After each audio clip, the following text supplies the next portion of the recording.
Terima kasih Datuk Pengurusi dan atas kesempatan dan peluang yang diberikan untuk saya turut sama mengambil peluang membahaskan kementerian ini di peringkat jawatankuasa, dan juga terima kasih kepada Yang Berhormat Menteri yang datang sendiri untuk mendengar pandangan-pandangan yang diberikan oleh Dewan ini. Saya ingin menyentuh pertama sekali butiran 040000 penggalakan pelancongan dan 030300 prasarana pelancongan, 030200 pengurusan sumber manusia. Datuk Yang Dipertua, kita telah mendengar pandangan banyak pihak yang dikemukakan dalam Dewan ini, dan saya ingin menuju terus kepada butiran 040000, iaitu sejauh apa yang dilaksanakan oleh pihak Kementerian Pelancongan, maka kita sepatutnya tidak melupai bahawa di negara kita, di Malaysia ini juga banyak sumbangan-sumbangan yang diberikan dalam negara ini yang bercorak keislaman. Dengan sebab itu saya rasa kita harus prihatin. Yang kalau boleh saya sebutkan buat sementara ialah kita perlu mewujudkan satu pakej pelancongan Islam di dalam negara ini untuk menarik pelancong-pelancong dari luar.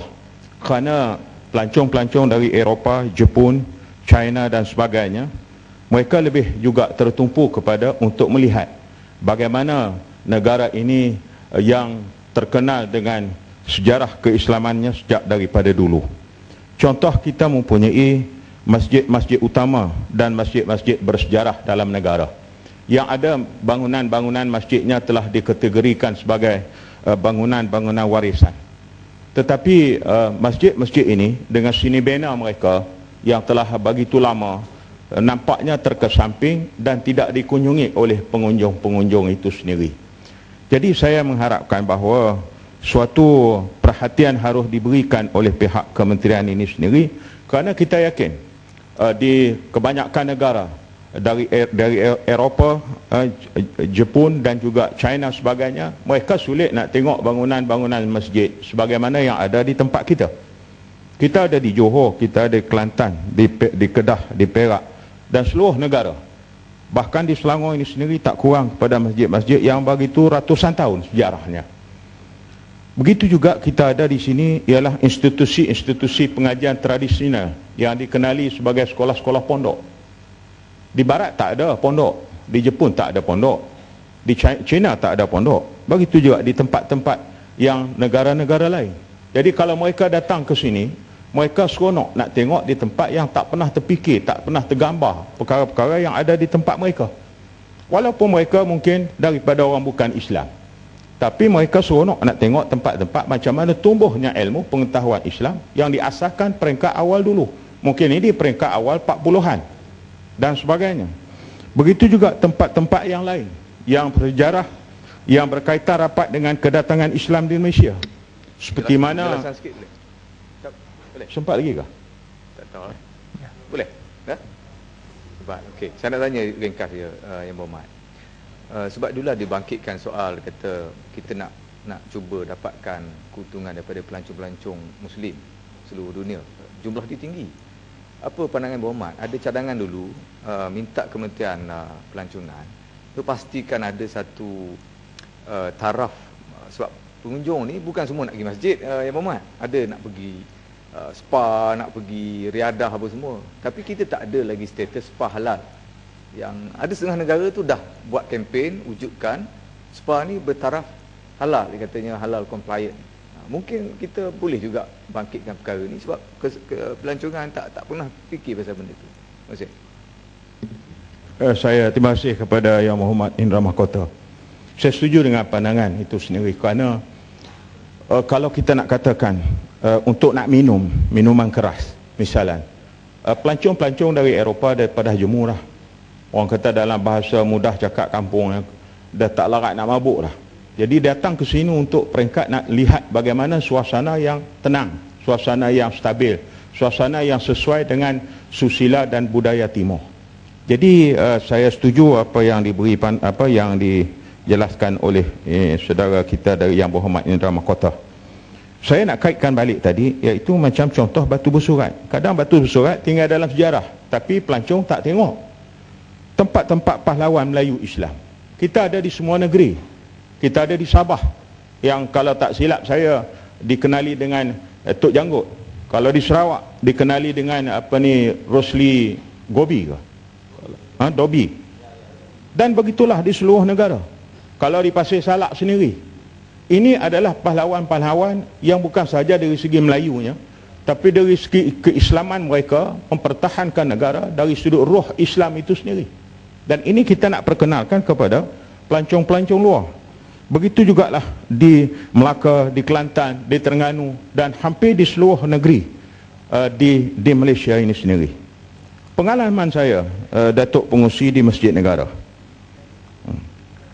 apabila kita tidak formkan satu pakej pelancongan Islam, maka pelancong datang ke Masjid Negara dengan yang tersendiri mengikut siapa yang memandu pelancong. Sebab kita tak formkan mereka bagaimana briefing atau taklimat yang seharusnya diberikan oleh pemandu pelancong, terutama sekali kepada pemandu-pemandu pelancong yang datang daripada Eropah dan sebagainya. Saya pernah alami, apabila pelancong dibawa ke makam Masjid Negara, maka ada yang pemandu pelancong yang memberi briefing seolah orang Islam ni mati, sumbat hidung, sumbat telinga dengan kapas. Jadi bad image kepada kita punya pelancong. Sedangkan itu bukan yang nak diceritakan di makam pahlawan Masjid Negara. Jadi kita terkilan. Masjid Negara tidak mempunyai peruntukan dan kemampuan untuk mengadakan pemandu pelancong sendiri. Tetapi untuk mendapat, orang kata, bantuan dan sedikit peruntukan daripada Kementerian Pelancongan, maka kita tak ada. Jadi oleh kerana itu terpaksa pihak Masjid Negara contohnya mengambil inisiatif sendiri dengan kemampuan yang begitu terbatas, menyediakan pemandu pelancong ini supaya mereka dapat taklimat yang sebenar. Pelancong datang ke masjid bukan hanya semata-mata untuk nak melihat dan nak melihat dari segi seni bina masjid, tetapi juga pelancong mesti diberi taklimat, diberi suatu maklumat yang tepat. Apa itu masjid sebenarnya? Mereka tengok mimbar, apa itu mimbar? Mereka tengok mihrab, apa itu mihrab? Mereka tengok tempat wuduk, apa orang Islam bazir air, pasal paip air banyak sangat. Dia tak faham. Jadi semua ini kita minta kementerian harus memahami kedudukan ini. Dan selepas ini kalau boleh kalau boleh saya mencadangkan sangat-sangat supaya pakej pelancongan Islam ni tidak kita masuk dalam satu grup yang umum begitu, tapi mesti dikhususkan.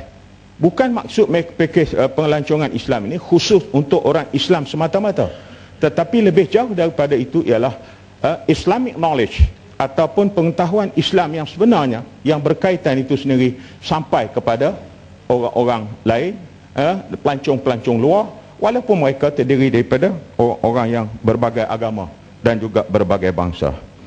Boleh. Setengah minit. Ada boleh? Ya, dah habis masa yang mat. Habis.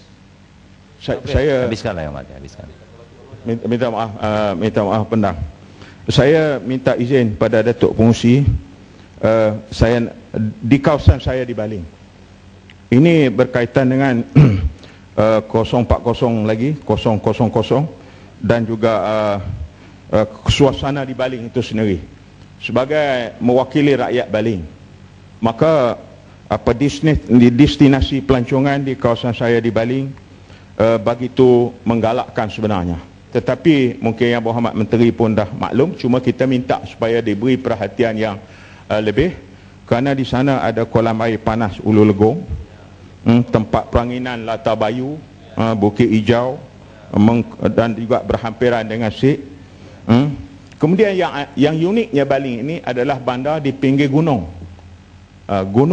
Kemudian tu di kaki gunung itu dialiri oleh mengalirnya sungai. Apa kata kalau kita upgradekan sungai ini supaya dia dalam, bersih, mungkin orang boleh main perahu kolek kat situ.